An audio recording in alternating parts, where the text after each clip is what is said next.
Voilà, mesdames et messieurs de la presse, je vous salue. Madame la présidente Mama Samia Suluhu Hassan, présidente de la République unie de Tanzanie, mesdames et messieurs les membres du gouvernement des deux pays, mesdames et messieurs les membres des délégations, avant toute chose, je voudrais remercier de tout cœur ma grande sœur Maman Samia, comme je l'appelle affectueusement. Banyacyubahiro bagize itangazamakuru ndabasuhuje. Madame Presidente Mama Samia Suluhu Hassan, Presidente wa Repubulika Yunze Ubumwe ya Tanzania. Banyacyubahiro bagize guverinoma z'ibihugu byombi. Banyacyubahiro bagize intumwa z'impande zombi. Mbere na mbere ndashaka gushimira mbikuye ku mutima mushiki wanjye mukuru Mama Samia nkuko mukunze kumwita, kubera uburyo yakiriye neza njye n'intumwa twari kumwe. Ubu kwakirwa kwari ukwihariye cyane kuko ndi perezida wa mbere wa Repubulika wakiriwe muri Zanzibar, kandi ndashobora kubabwira ko ahari ahantu hameze nk'ikirwa cya paradizo. Nigeze kugira amahirwe yo kuhagira inshuro ebyiri ndetse no kuharebera amateka ya Afurika. Aha ni ahantu hafite igisobanuro gikomeye cy'iby'Afurika yanyuzemo, by'umwihariko imibabaro n'ingorane yagize mu kwiyubaka no kongera kwishyira hamwe. Ni n'ikimenyetso cy'ubudacogora n'ubushobozi Afurika ifite bwo kwihangana no kongera kwiyubaka. Mama Samia yari amaze kuvuga ku cyorezo cya Ebola. Ndashimira mbikuye ku mutima kubw'akababaro n'ubutumwa bw'ihumure yatanze, ariko nabyo ni ikimenyetso cy'ubudacogora, ari byo nari maze kuvugaho kuri Afurika. Kandi aha ndashaka kuboneraho umwanya wo guhumuriza no kwizeza abavandimwe n'abashiki bacu bo muri Tanzania, kuko nagize amahirwe yo gusobanurira abavandimwe n'abashiki bacu bo muri Tanzania ko Ebola yigeze kuboneka mu gihugu cyacu, ariko ko dushobora kuyirwanya. Nkaba nshobora kubabwira ko mu gihugu cyacu nta bwoba bwa Ebola buhari, ahubwo hari ubushobozi no gushyira mu bikorwa ingamba zo guhangana n'iki cyorezo. Sinshaka kongera gusubiramo ibyo Mama Samia yavuze byose, Madame Presidente, ariko ndashaka kubishimangira gusa. Mvuga ko Repubulika Yunze Ubumwe ya Tanzania na Repubulika Iharanira Demokarasi ya Kongo byafashe icyemezo binyuze ku bakora ibihugu byabo no gukomeza gutera imbere hamwe no kurushaho kwimakaza ubufatanye bw'ibihugu byombi. Kandi twasuzumye ibijyanye n'ibice bitandukanye dusanzwe dufatanyamo, kandi tugomba kurushaho kunoza no kuba twakomeza iyo mishinga ndetse n'indi mishinga ikiri mu byo tugomba gutangira gukoramo ubufatanye. Niyo mpamvu hafashwe icyemezo cyo kongera gutangiza komisiyo ihuriweho n'ibihugu byombi muri Kamena, kugira ngo imirimo ibashe gukorwa mu buryo bwimbitse, buteguye neza kandi bunoze. Bityo twashyize umwihariko ku bibazo by'amahoro, umutekano ndetse no kugarura amahoro. Twaganiriye kandi ku bibazo by'ubucuruzi ndetse n'uburyo bwo guteza imbere urujya n'uruza rw'ibicuruzwa binyuze mu kubaka ibikorwa remezo no gushyiraho uburyo n'ibikoresho byafasha ubucuruzi hagati y'ibihugu byombi. Kandi nkaba nshobora kubabwira ko mvuye hano nishimye cyane kandi mfite icyizere gikomeye cy'ahazaza heza h'ubufatanye hagati y'ibihugu byacu byombi. Ubu nibwo bwoko bw'ubufatanye bukwiye kuranga ibihugu byacu bya Afurika. Dufite Afurika, umugabane wacu ufite umutungo kamere mwinshi cyane n'ubushobozi bwinshi, ariko kandi ufite n'izindi mbaraga njye mbona ko arizo zikomeye kurusha izindi.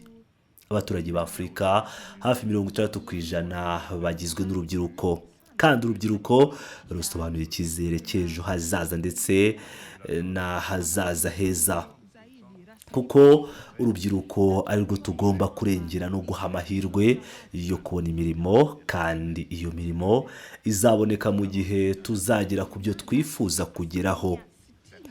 Nabonye kandi ko mama Samia, Madame Presidente, afite iyo ntego. Ni ukuvuga ko tugomba kubasha gukoresha no gutunganya umutungo wacu bwite uri kuri uyu mugabane. Birahagije kuba Afurika yarakomeje kuba ahantu hacukurwa umutungo kamere gusa. Tumaze igihe tubona amabuye y'agaciro n'indi mitungo icukurwa mu butaka bwacu igasohorwa hanze, ikajya gutunganyirizwa ahandi kugira ngo ariho yongererwa agaciro. Nyamara ku mugabane wacu ubwacu ibyo byose tukaba dushobora kubikora, kandi dufite ubushobozi bwo kubikora. Navuze ko umutungo wacu w'abantu ari nawo mbaraga ikomeye dufite. Kugira ngo tubigereho tugomba gutsinda imbogamizi nyinshi, cyane cyane izirebana n'ibikorwa remezo, kubaka imihanda, mu kubaka amashanyarazi, kubaka ibyambu ndetse no kubona ingufu. Tugomba kongera imbaraga mu kubaka aya mashanyarazi, harimo n'amashanyarazi akomoka ku mirasire y'izuba. Muri make tugomba kubyaza umusaruro ingufu no kugeza amashanyarazi ku baturage bacu bose.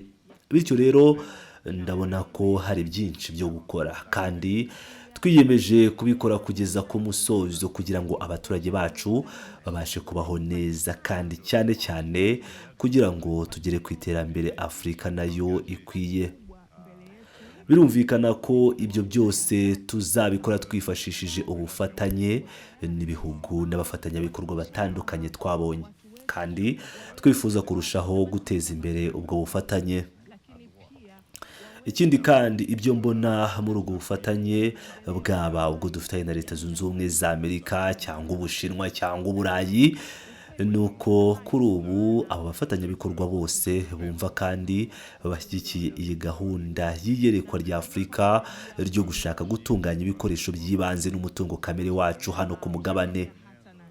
Ni ukuvuga ko tugomba gutunganya umutungo kamere wacu n'ibindi bikoresho dufite, ndetse no guteza imbere uturere dutandukanye two ku mugabane wacu kugira ngo tubashe guteza imbere ubukungu no gushyiraho urunigi rw'agaciro. Ibyo bizadufasha guhangana n'ubushomeri, cyane cyane ubushomeri bw'urubyiruko, ndetse no guhanga imirimo. Bityo nk'uko mubibona turacyafite byinshi byo gukora, kandi turabashaka nk'abanyamakuru n'abaturage muri rusange inkunga n'ubufatanye bwanyu kugira ngo tubashe kugera kuri izo ntego. Ndashaka kurangiza, ariko mbere y'uko mbikora ndashaka kongera gushimira no kugaragaza ko nshimira cyane mukuru wanjye, mushiki wanjye mukuru, Presidente Samia Suluhu Hassan, kubwo kutwakira neza no kubw'ubushuti yatugaragarije.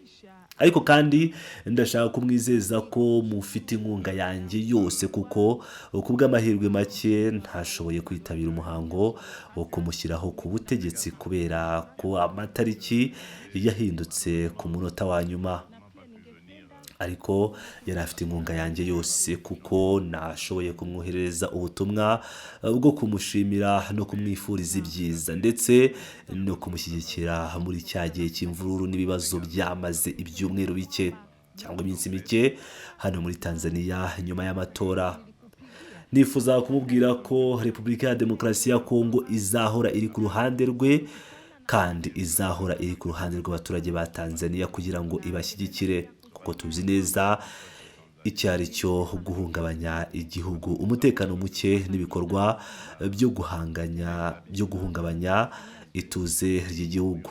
Kandi ntitwakwifuriza na rimwe ibyo byose abaturage ba Tanzania.